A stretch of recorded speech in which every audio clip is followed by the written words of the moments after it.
Hello, welcome to RevelatorAlf. I hope you're all well. So, do Indian motorcycles, do they inspire brand confidence in you? So we've just had the 2026 motorcycle lineup from the company just announced. I made a video about that yesterday. I'm still on the road here, so apologies. I'll be back in the studio soon. But I just wanted to ask the question and gauge opinion out there of does the company inspire confidence in any prospective buyer? I would have thought that they needed to respond to what other motorcycle manufacturers are doing around the globe. And they've kind of fallen into the same trap of what Harley-Davidson have done in terms of very limited changes, nothing really entry level that we could really, shout from the rooftops about. So they needed to do something different, and they kind of failed in that respect. There's still, little tweaks here and there, just like Harley-Davidson. The Sport Scout RT with those kind of square saddlebags, which I particularly don't like, but that's by the by, really. They've had some changes and some Power Plus engines going into different bikes over the last year. But I say, as of now, going forward, especially now with Polaris not necessarily pulling out, but they're selling up, or they are sold up to the investment group. And you kind of wonder, where's the company going? What does that fill you with confidence? There are always rumors online about dealerships closing and parts availability and supply chain issues. And Indian have not been immune from that at all. They've certainly been in the mix, just like Harley-Davidson have been in the mix as well. And I've always said on this channel that whilst Indian have a lot of advantages over Harley-Davidson, and also some distinct disadvantages over Harley-Davidson as well. Advantages over tech, disadvantages over overall looks. But what they both suffer from is kind of limited variety, possibly more.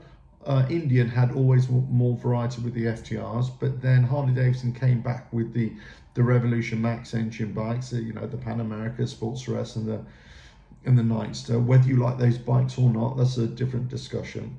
So they've been kind of ebbing and flowing between the two in terms of, which is the better option. But I've always said that they both produce expensive motorcycles. To the end user, they're both expensive.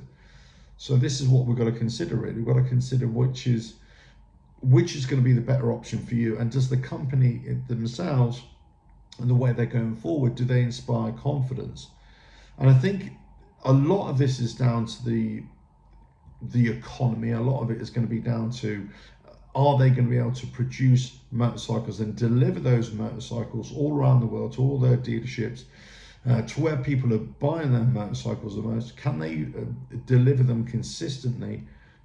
Is the quality going to be there? You hear so many stories, just like you do with Harley-Davidson, so many stories in terms of issues that they have on their bikes and quality and finish. And Indians have been criticised for a lot more plastic on their bikes, where the Harley-Davidson have less so. So there's always going to be that argument. But I heard this great argument the other day, where they're talking about, well, Harley-Davidson are kind of stuck in a rut in many ways, and then they're always one eye behind, whereas Indian don't really need that, because they were kind of resurrected out of nothing, really, and pretty much most of it is all victory legacy for many years. Well, not many years, but a few years.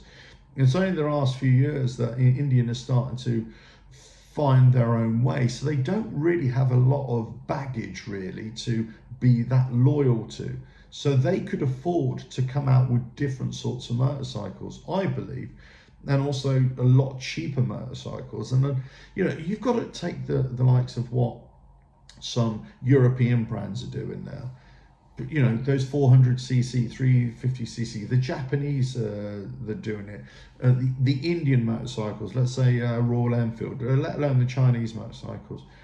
But BSA, British brand that's been resurrected by Indian ownership, Mahindra, they're releasing 350, 400cc motorcycles now, 3 or 4 this year alone.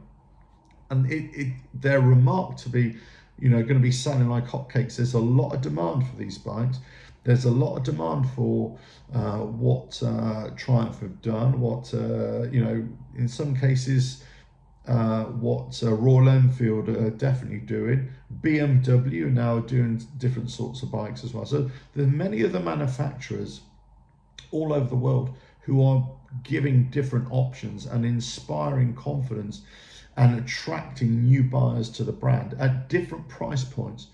So Indian, for me, they didn't address that in this latest review. And, everybody's still wondering, well, what's going to happen to the company, under this new ownership, this new direction? What will happen? What will be the face of the company? Where will the motorcycles be in a couple of years' time? Will there even be an Indian Motorcycles? Is it going to be asset stripped and sold off for its different parts? Or is this new ownership, are they going to build up the company?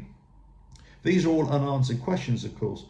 But in terms of confidence in the brand, I'm not sure if you can have confidence in the brand right now, because they're I'm not saying they're in limbo, but they haven't really announced themselves since this news of the takeover. And the new motorcycles didn't really inspire any confidence in us that they're going to produce something new. Now, you would imagine that maybe the next couple of months, and last year they released their bikes, I think it was the day after Harley Davidson did as well. So maybe they got a similar kind of strategy as well. Personally, I think Indian missed the boat here, in that they could have taken a big jump on Harley Davidson in terms of new bikes. And maybe it's just a year too soon for Indian to do that.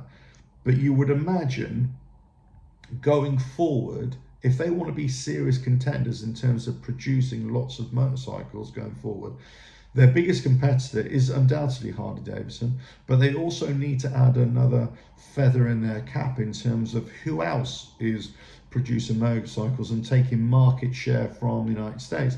Well, you're talking to the likes of Kawasaki, right? Honda. Their motorcycles, I think Kawasaki are market leader now in terms of overall motorcycle sales in the United States.